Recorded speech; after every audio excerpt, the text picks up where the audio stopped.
The global wellness market is actively seeking authentic recovery, yet the industry faces a severe, hidden structural impediment.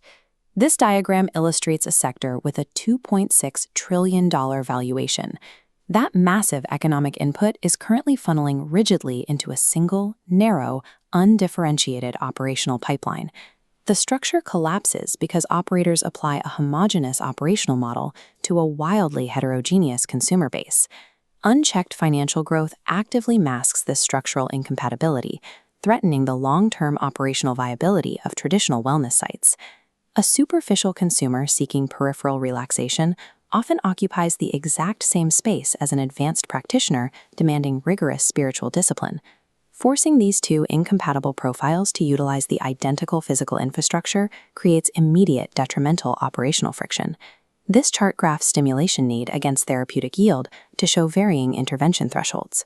One demographic reaches peak yield early under low friction, while the other demographic only sees results under high, sustained friction. What heals one group actively disrupts the other. Forcing misaligned intervention thresholds into shared physical spaces destroys the core therapeutic value for both populations. Resolving this clash requires architecting variable intensity models to create precise experiential gradients for diverse populations.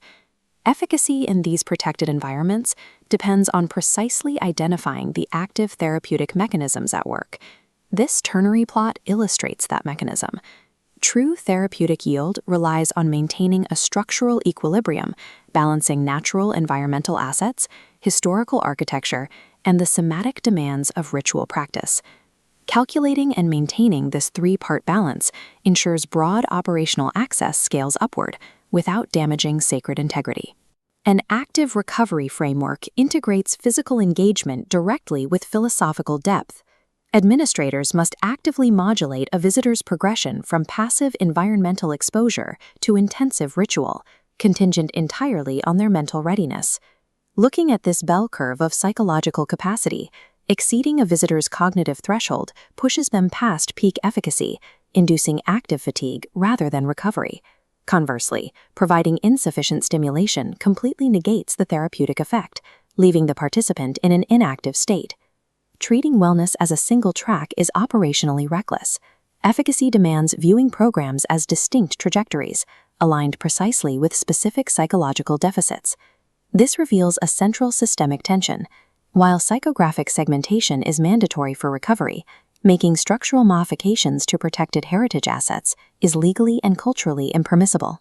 Utilizing stimulation thresholds provides a metric to categorize visitors without needing to alter the physical architecture. Administrators must calculate the precise degree of psychological and physical friction an individual requires to achieve recovery. Because ancient stone walls cannot adapt to the modern tourist, the programmatic friction must be algorithmically engineered to fit the user. Mapping visitor preference networks through empirical behavioral data reveals complex structural patterns. This data enables selectable modularity, a predictive structure allowing consumers to choose specific restorative components prior to arrival. Allowing visitors to pre-select their intensity effectively neutralizes the choice overload paradox that often inhibits initial engagement at heritage sites. This nodal network demonstrates how those choices are algorithmically allocated. It guarantees that advanced aesthetic practitioners are grouped exclusively with visitors of equal readiness.